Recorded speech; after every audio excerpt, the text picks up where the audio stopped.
YTN 라디오 이동의 뉴스 정면승부 3부 시작합니다. 국민의힘이 이르면 5월 말에 전당대회를 치를 것이라는 예상이 나오고 있는데요. 1년여 만에 새 당대표를 선출한 자리입니다. 오늘 1호 출마 선언이 나왔죠. 그 주인공 만나보겠습니다. 국민의힘 조혜진 의원입니다. 의원님 나와 계십니까? 예, 안녕하십니까. 반갑습니다. 조혜진입니다. 예, 오늘 당대표 출마 공식 선언하셨던데 예. 출마의 변부터 들어볼까요? 저는 지난번에 21대 국회 3선으로 들어올 때부터 각오를 이번 21대 4년 임기가 마지막이라고 생각하고 당과 나라를 위해서 모든 걸 다 바치겠다고 각오를 했습니다. 예. 그리고 작년 5월에 원내 지도부 선거에 나갔었고 이번에 4.7 재보선 끝나고 원내 지도부, 당 지도부를 이제 선출하게 되는데, 예. 저희 당 입장은 내년 3월 9일 대통령 선거에서 반드시 정권 교체를 해야 되고, 예. 그러려면은 이번 재보선 필승 때처럼 정권 교체를 희망하는 세력들을 대통합시키고 또 후보 단일화를 이루어내는 게 필수적인 과제인데 예. 그 과제를 이루어내야 되고 그걸 위해서는 그걸 주도할 우리 국민의힘이 화끈하게 혁신돼야 된다. 예. 제가 할 일이 우리 당을 위해서나 나라를 위해서 제가 할 일이 바로 그거다. 예. 하는 생각이 들었고 그 중에서도 지도부보다는 당 지도부가 그 역할에 맞다는 판단이 들어서 출마를 했습니다. 당의 변화, 대통합, 단일화 이 적임자가 나다 이런 말씀 같네요. 예, 그렇습니다. 예. 이제 방금 말씀하신 것처럼 이번 당대표는 대선을 치러야 되잖아요. 그래서 어느 때보다 중요한데 이번 당대표가 꼭 필요한 자질이랄까요? 뭐 덕목이랄까요? 어떤 게 있을까요? 일단 국민의 지지, 민심의 지지를 받기 위해서는 기본적으로 우리 이 국민들이 국민의힘이나 야당을 바라보는 시각이 지금 이 모습으로는 전폭적인 신뢰를 주거나 내년에 정권을 맡기기에는 부족하다. 예. 그래서 새롭게 해야 된다라는 그런 뜻을 보이시고 이번에 오세훈 후보가 원래는 나와 있는 여야 후보들 가운데 4등이었던 분을 3등, 2등, 1등까지 밀어 올린 그 민심이 이런 변화를 강력하게 요구하는 민심이 그 역할을 했다고 보거든요. 예. 그래서 우리 당에 대해서도 그걸 원하고 있기 때문에 늘 보던 전당대회에서도 늘 보던 얼굴에 늘 듣던 목소리, 늘 듣던 이야기가 아니라 새로운 얼굴 또 새로운 목소리와 메시지를 듣기를 원하기 때문에 저 같은 사람이 나와야 된다고 생각을 하고 그렇게 좀 전에 말씀드린 대로 국민들이 바라는 게 국민의힘이 확실히 바뀌어야 된다. 변화되고 혁신돼야 된다라는데 제가 이 당에 오랜 세월 있으면서 우리 보수정당의 문제가 뭔지를 가장 오랫동안 고민해왔고 가장 정확하게 알고 있고 어떻게 바꿔야 된다는 것도 가장 확실한 대안을 갖고 있기 때문에 제가 역할을 해야 된다고 생각하고 결국은 그걸 바탕으로 해서 야권 대통합하고 심지어 중도나 반문 진보까지도 같이 한 대열에 묶어내야 되기 때문에 예. 그런 역할을 할 수 있으려면은 어느 한쪽으로 치우친 노선이 아니라 상당히 중도 개혁적인 노선을 가지고 있어야 되는데 제가 지금까지 걸어온 길이 그런 길이었고 그리고 좀 더 개방적이고 포용적인 리더십이 있어야 그 밑에서 다양한 색깔을 가진 이 정파가 같이 모여질 수 있는데 제 길이 그런 길이었다고 저는 생각합니다. 알겠습니다. 그런데 지금 하마평에 오르는 분들 보면요. 당대표로 나올 분들. 주호영, 권영세, 홍문표, 조경태, 원혜는 나경원 이렇게 중진 의원들 이름이 오르락내리락 하는데. 예. 최근 적합도 조사에서 초선의 김웅 의원이 2위를 한 적이 있어요. 예. 이런 결과는 뭔가 국민들이 국민의힘에 바라는 또 다른 게 있는 것 같은 생각이 들거든요. 맞습니다. 좀 전에 말씀드린 대로 꿈틀거리는 민심이 이 당이 지금까지 사전 전패를 당했지 않습니까? 예. 그러다가 이번에 처음으로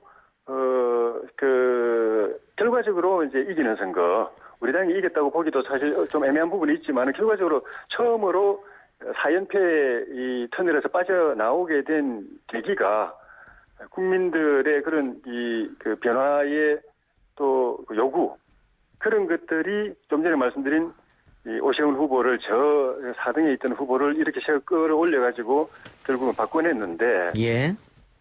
그런 여론의 그 바람은 국민의힘이 정권교체의 중심 역할을 하려면은 확실하게 바뀌어야 된다. 변해야 된다. 예. 새로워져야 된다. 또 판을 바꿔야 된다. 라는 측면에서 초선인 김웅 의원에게 그런 기대를 보내준 것 아닌가. 그것이 이번 전당대회를 끌어가는 중요한 동력일 거라고 에너지일 거라고 저는 생각합니다. 자, 그러면 질문 연장선상에서 의원님도 지금 계속 변화를 강조하셨고 중도 플러스 진보도 묶어내야 된다 말씀하셨으니까 그럼에도 불구하고 최근에 시장 당선인 2명 또 부산의 중진 의원이 두 전직 대통령 사면 이야기를 꺼냈단 말이에요. 그럼 이거는 변화와 상관이 있겠느냐, 다시 과거로 돌아가는 거 아니냐, 이런 지적이 좀 있어서. 언론이 질문을 한다든가 누군가 의견을 요청할 때 각자의 입장에 따라서 사면 찬성이다 반대다 이렇게 이야기하는 건 있을 수가 있는데 다양한 의견이 있을 수 있으니까. 그런데 저는 우리 야당의 입장에서 정부나 대통령에게 사면을 요구할 필요가 있는가? 거기서 의미가 있는가? 또 그런 모습이 국민들에게 어떻게 보일까? 이 부분에 대해서는 저는 그렇게 긍정적이지 않습니다. 그런 측면에서 그런 요구를 하신 분들, 주장을 하신 분들 나름의 어떤 생각이 있으시겠지만은 저는 좀 아쉽습니다. 그게. 알겠습니다. 꼭 그랬어야 되나 합니다. 자, 그리고 지금 또 국민의힘 앞에 놓인 것이 국민의당과의 통합 문제가 있고요. 또 윤석열 전 총장하고의 관계는 어떻게 설정할 것인가, 이 문제가 있는데 현실적으로 봤을 때 전당대회 전에 합당은 좀 어려울 것 같아 보이죠? 약간 그렇습니다. 원래는 빨리 할 걸로 봤는데 국민의힘 내부의 사정이 있어가지고 전당대회 전에 되는 것이 전 바람직하다고 생각했지만은 현실적으로는 좀 어렵지 않나 하는 생각이 들고 만약에 저희가 단독으로 당 지도부를 새로 선출하게 되면은 그 지도부 만약에 제가 당 대표가 된다고 하면은 그 전당대회 끝나자마자 조금 있으면 바로 우리는 대선 후보 선출 과정에 들어가야 되기 때문에 그 합당 문제를 너무 길게 끌 수가 없습니다. 그래서 그 전에 가능하면은 저도 안철수 대표 쪽 대표 생각을 들을 기회가 있을 걸로 지금 알고 있는데 그래 미리 그쪽 입장을 들어서 원래는 조건 없이 합당하겠다고 말씀하신 걸로 알고 있는데 어쨌든 통합한다고 가정했을 때 통합 정당이 좀 더 국민의 지지를 받기 위해서 어떻게 변했으면 좋겠다는 생각들을 또 안철수 대표나 또 국민의당 쪽에서 주문하는 게 있을 수도 있습니다. 그러면 그걸 최대한 충분히 수용해가지고 빠른 시일 안에 이 통합을 지어야 된다고 생각하고 있습니다. 그러니까 만일 의원님께서 당대표가 되면 빠른 시일 내에 국민의당과의 합당 과정을 거치고 자, 윤석열 전 검찰총장은 이제 대통령 후보 이제 선출 과정에 들어가는데 저는 개인적으로는 안철수 대표께서 대선 경쟁에 뛰어왔으면 좋겠다는 생각을 갖고 있는데 그런 측면에서 공정한 경쟁을 할 수 있는 틀도 통합 정당이 마련해 드리는 것도 좀 필요하다고 생각하고 있습니다. 윤 전 총장은 어떻게 대표 되시면은 적극적 영입 전략을 하실 겁니까? 결국은 최종적으로 나중에 후보 단일화에 참여하기만 한다면은 밖에 있다가 우리 당 후보하고 같이 이 경선을 벌이는 것도 방법이긴 한데 당에 들어와서 하는 것이 좋다는 의견들이 또 많이 있거든요. 그러려면 저는 두 가지 조건이 있다고 봅니다. 지금 윤석열 총장이 받고 있는 지지가 그분이 우리 당에 들어올 때 그 떨어져 나가는 이탈이 없어야 됩니다. 그분을 지지하는 분들 중에는 보수적인 분들도 계시지만은 중도 성향 또 일부 진보적 성향도 분들도 계신데 이분들이 만약에 윤석열 전 총장이 국민의힘에 들어올 때 나는 그렇게 가는 건 싫다 하고 지지에서 이탈해버리면은 큰 손실이고 그러면 그분이 그런 결정을 하기가 어렵거든요. 그래서 그분들도 윤석열 총장과 함께 우리 국민의힘의 지지로 참여할 수 있게 만들려면은 그분들이 바라는 기준에 맞춰 우리 당이 혁신돼야 됩니다. 바뀌어야 됩니다. 바뀌어야 됩니다. 그래야 윤 전 총장이 그런 부담 없이 참여할 수 있고 두 번째는 들어오면은 이제 대권 경선 그 경쟁 구도에 들어가야 되는데 이분이 지금까지 당내 기반이 전혀 없기 때문에 예. 충분한 시간을 갖고 우리 당 의원들이나 당원들과 접촉하면서 공정한 경쟁을 할 수 있는 틀을 마련해 드리는 거. 이 두 가지가 해소가 돼야 우리가 모셔올 수 있지 않나 생각하고 있습니다. 그러면은 국민의힘에서 후보 한 명 나오고 예. 윤석열 후보가 준비하고 있고 나중에 최종적으로 단일화 가는 과정도 생각해 볼 수 있겠네요. 예, 그게 본선에서 범야권 후보, 단일 후보의 경쟁력을 높이는 시나리오라면은 그것도 괜찮죠. 예. 예. 알겠습니다. 일부에서 지금 미리 국민의힘에 들어오시는 게 좋겠다는 의견들이 있어서 그것도 같이 고민하는 고민해 차원입니다. 보겠다. 예. 예. 또 한 명의 대권 주자죠. 무소속의 예. 홍준표 의원 복당 문제는 어떻게 하실 겁니까? 이분도 마찬가지입니다. 나중에 만약 지금 당에 못 들어오고 계시다고 하더라도 나중에 후보 단일화, 범야권 후보 단일화에는 참여하실 거 아닙니까? 예. 참여 또 해야 되고 예. 그분이 가지고 있는 표가 이탈해버리면 그것도 이 승패에 영향을 주니까 결국은 밖에 계속 계시다가 후보 단일화에 참여하게 하시느냐 아니면은 당내 경선에 참여하게 하시느냐 이 둘 중에 선택하는 문제일 뿐입니다. 그런데 홍준표 의원은 계속해서 복당시켜달라고 요구하고 있잖아요. 네, 그러니까 순리적으로 보면은 예. 우리 당과 다른 당을 해왔던 국민의당과 안철수 대표도 우리가 합당해서 한 식구가 되자고 하는 마당 아닙니까? 예. 그런데 홍준표 전 대표는 우리 당에서 원내대표, 당대표, 대통령 후보까지 지낸 분인데 예. 그런 분을 밖에 계속 이렇게 두고서 대통합을 하겠다, 후보 단일화를 하겠다 하는 게 저는 상식이나 순리에 맞지 않다고 생각합니다. 예. 그러니까 그분이 당에 들어오는 것에 대해서 부담스럽게 생각하시는 분들의 생각이 뭔지 제가 이해는 하는데 그건 그대로 우리가 정치력을 발휘해서 문제가 없도록 하는 것이 필요하지. 그런 우리 당의 오랜 당의 중심 역할을 했던 분을 계속 밖에 이렇게 두고 배척하거나 외면하거나 하는 거는 저는 결국은 우리가 지향해야 될 대통합 후보 단일화 이 정신에도 저는 맞지 않은 거 아닌가 싶어요. 알겠습니다. 의원님 말씀 오늘 쭉 들으니까 크게 두 가지 단어로 함축할 수 있을 것 같네요. 변화와 통합. 예, 맞습니다. 그렇게 이해하면 되겠습니까? 예, 제가 오늘 출마 선언할 때의 이 모토도 필승으로 가는 통합, 대통합을 위한 대혁신 이것이었습니다. 예, 알겠습니다. 예. 전당대회 날짜가 확정되진 않았습니다만 오늘 국민의힘 당대표 후보로 처음으로 공식 출마 선언을 하셨으니까 우리 청취자들을 향해서 지지해달라고 호소 한 말씀 하시기 바랍니다.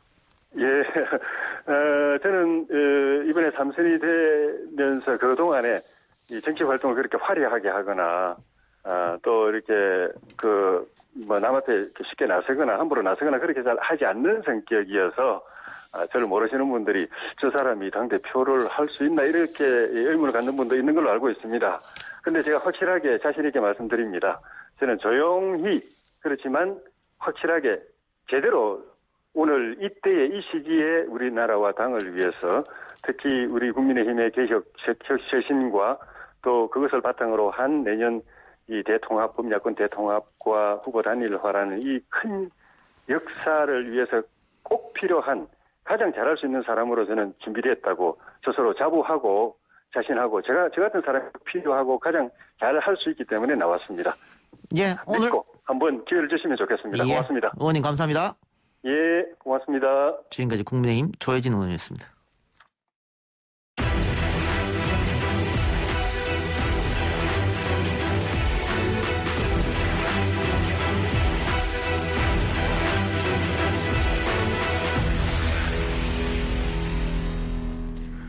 조국 전 장관의 배우자인 정경심 교수가 표창장 위조 혐의로 1심에서 징역을 선고받았을 때 최성해 전 총장의 증언이 결정적인 역할을 했습니다. 그런데 최 전 총장이 지난 총선에서 야당으로부터 공천을 제안받은 것이 아니냐는 의혹이 제기가 되면서 증언의 신빙성에 대해서 논란이 일고 있죠. 보도를 했던 대구 MBC 신병철 기자 전화 연락해서 이야기 나눠보겠습니다. 기자님 나와 계십니까? 네, 안녕하십니까. 신병철 기자입니다. 네, 안녕하십니까.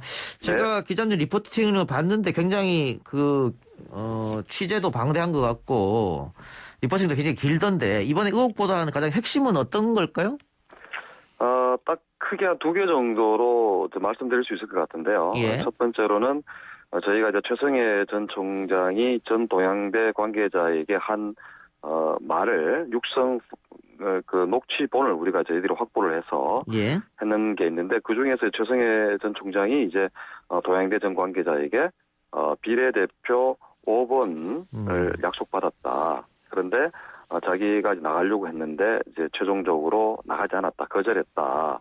이런 내용이 담겨 있는 부분이고요. 예. 두 번째로는 또 최 총장이 동양대 전 관계자에게 고의로 조국 전 장관과 세게 붙었다. 그러니까 일종의 이제 의도성을 이야기할 수 있는 그런 부분들을 저희들이 이제 녹취본을 확인해서 보도를 했다. 이게 크게 두 가지가 가장 중요한 것이라고 생각합니다. 예.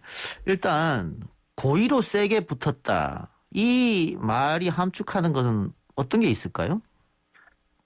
저희들도 처음에 이제 이것을 보고 좀 많이 놀랐는데요. 예. 일단은 그 내용을 보면 이제 9월 4일에 터졌으면 그 전부터 나왔다는 소리인데 그 전부터 내가 어떻게 얘들을 요리해갖고 내가 학교를 좀 띄워갖고 재벌들한테 돈을 받나 이런 거를 생각할 때인데 이런 이야기를 하고요. 예. 그리고 나는 지금 학교 빚진 거 다니면서 도네이션 받아갖고 빚 갚아야지 재벌 기업들. 네, 그래갖고 조국과 붙을 때 세게 붙었다고 내가 붙어갖고 더 해야 되는데 얼마나 말리든지 이런 내용이 지금 담겨 있는 거죠. 예. 저희들이 이제 이 육성 그 녹취본을 갖고 있는데요. 예. 제보자의 이제 허락을 얻지 못해서 이 공개 자체는 아직까지 못 하고 있는 상태입니다. 예. 그러면 결론은 하나는 세게 조국과 고의적으로 세게 붙어서 돈을 노렸고 또 하나는 뭐 이미 보도가 된 겁니다만 자유한국당이 집권하면 우리는 망한다 뭐 이런 얘기를 했다는 거지 않습니까? 그거는 이제 최성해 전 총장이 직접 한 건 아니고요. 예. 최성해 전 총장이 이제 50년 그 직위인 그 후배인데 고등학교 후배인데 예. 그분 입에서 이제 폭로가 나온 것이죠. 그분이 예. 이제 주변 인물에게 이제 폭로를 했는데 거기 내용이 보면 이제 8월 27일 그 서울에서 최성해 전 총장이 김병준 전 자유한국당 비대위원장과 예. 우동기 전 대구교육감과 이제 만나서 예. 여러 가지 이런 이야기를 했다. 표창 장관에서 이야기를 했다. 이런 내용들이 나와 있고요. 그리고 8월 20일부터 총장님이 준비 없이 경솔하게 확 터뜨린 게 아니고 8월 20일부터 준비하고 있었다. 학교는 어떻게 갈 것인지 갈림길에 서 있었는데 조국 편을 잘못 들었다가는 자한당이 정권을 잡으면 학교 문 닫아야 된다. 예. 그렇지 않냐. 자한당이 가만 놔두겠냐. 이런 이제 발언을 한 것이죠. 근데 이 녹취본이 굉장히 중요한 것이 예. 이분이 이야기하고 난 다음에 실질적으로 이분이 이 이야기를 한 것이 정경심 교수가 이제 기소되고 나고 난 다음에 며칠 뒤에 이제 이런 발언을 한 것이거든요. 예. 이런 게 했는데 이게 이제 재판은 그보다 훨씬 뒤인 6개월 뒤부터 쭉 진행이 됐는데 예. 이분이 말씀한 내용대로 어허. 확인이 굉장히 많이 됐습니다. 예. 재판 과정에서 드러난 거죠. 예. 그러면 미리 이런 걸 준비하고 있었다 사전에 그리고 야당 의원들도 그때 만났고 이렇게 되는 건데 그러면 이제 증언의 신빙성이 무너질 수 있는 그런 상황인데 네. 공천을 받을 계획이 있었다. 이거는 미래한국당 공천입니까? 그때 자유한국당이 위성정당으로 불렸던? 그 당시에 이제 자유한국당이 이제 그렇죠. 미래통합당으로 바뀌고 위성정당이 공천이었으니까 예. 이제 저희들이 볼 때는 이제 공병호 씨가 있었던 공천관리위원장이 있었던 미래한국당의 공천과 관련된 것으로 보입니다. 왜냐하면 그 시기가 상당히 길기 때문에 예. 자유한국당이 있을 때 공천을 받은 것인지 아니면 미래통합당이 있을 때인지 미래한국당인지 특정할 수는 없는데 그 사이에서 그런 일이 있었다고 이제 알 수가 있는 것이죠. 저희들이 추론할 수 있는 그러면 것입니다. 김병준도 만났고 공병호도 만난 겁니까? 공병호 위원장을 만났다는 것은 확인되지 않았고요. 예. 김병준 위원장과 우동기 전 대구교육감. 예. 대구교육감과는 만났다는 8월 27일 날 예. 63빌딩 중식당에서 만났다는 사실은 법정에서 증언을 했죠. 최성해 총장이. 네. 그러면 비례 공천 받는 거에 대해서 최 전 총장은 어떤 이야기를 했습니까? 그 부분에 대해서 제가 지금 물어보니까 예. 실제로 이제 비례대표에 대해서 받은 적은 없다라고 이렇게 이제 부인을 하셨어요. 예. 하시면서도 그 전에 2019년도에 이제 국회에 가서 그 당시 야당의 고위직 의원으로부터 출마를 권유받았지만 거절했다 이런 말을 한 적은 있습니다. 저한테는요. 그러니까 그런데 그 기자님한테뿐만이 아니고 네. 그 녹취록도 보니까 국민의힘에서 본인한테 오라고 프로포즈를 했는데 거절했다 이게 나와 있지 않습니까? 네, 그 이제 서울의 소리에 이제 그 기자한테 이제 그런 말을 했죠. 예. 했고 저희도 이제 그 녹취본을 갖고 있는데 예. 그런 내용이 나옵니다. 이제 그런 거로 봤을 때 저희들이 한 보도 내용과 그것을 뒷받침해주는 아주 의미 있는 그 녹취본이라고 할 수 있습니다. 그런데 기자님이 다시 한번 확인했을 때는 그런 적 없다 이렇게 얘기했다는 거죠? 아니요, 그거는 이제 그 서울의 소리 그는 그 이후에 저희들 보도하고 난 이후에 저희가 이제 확보한 거고. 예. 그 그렇군요. 이후에는 제가 최성해 총장하고 연락이 되지 않습니다. 제 전화도 받지 않고요. 알겠습니다. 근데 뭐 저도 출신이 그쪽 지역이고 해서 뭐 네. 여러 제보를 받았기도 하고 한데 저도 뭐 클로스 체킹을 못해서 이야기를 안 했습니다만은 그 기자 대구 MBC나 안동 MBC 기자들한테 굉장히 많은 제보가 최성해 총장과 관련해서 간다 이런 얘기가 있던데 사실입니까? 저희들이 사실 이게 이제 안동 MBC 이제 취재 권역인데 저희가 이제 어떤 기회가 되어서 예. 안동 MBC의 협조를 구해서 저희들이 이제 그 처음부터 다시 차분차분하게 주변 인물들부터 해서 차분차분하게 이제 접근하는 방식으로 취재를 했습니다. 취재하는 과정에서 많은 제보자들을 확보하게 된 것이죠. 그렇군요. 네. 그러면 그 제보자들에 대한 설득 작업도 계속하고 있겠습니다. 아까 얘기한 뭐 녹취록을 공개한다는 거 이런 거에 대해서. 네, 그것도 지금 계속 이제 진행을 하고 예. 있습니다. 네. 근데 이거 제가 봤을 때는 굉장한 특종 같은데 네. 지금 기성 언론 또 중앙 언론에서 받고 있지 않은데 그 이유는 어디 있다고 보세요? 일단은 뭐 저희들이 이제 보도한 일단은 육성을 아직 공개를 못했기 때문에 이제 아마 거기에 대해서 뭐 확실하게 이제 이게 맞을까라는 그런 의문시가 있는 것 같고 또 하나는 아무래도 이제 지역 방송사에서 이렇게 보도를 하니까 뭐 좀 신뢰성 이런 것들이 다 편견이 있지 않은가 뭐 그런 생각도 가지고 있습니다 개인적으로는요. 자존심 상하나요? 사람들이? 아니 뭐 자연상은 아니고 실질적으로 좀 그런 경향이 있는 게 사실입니다. 그래요? 한국 언론사에서 그렇습니다. 예. 저 이해할 수 없네. 예, 알겠습니다. 기자님 오늘 말씀 감사하고 계속해서 취재해 주시기 바랍니다. 네, 고맙습니다. 예, 지금까지 대구 MBC 신병철 기자였습니다.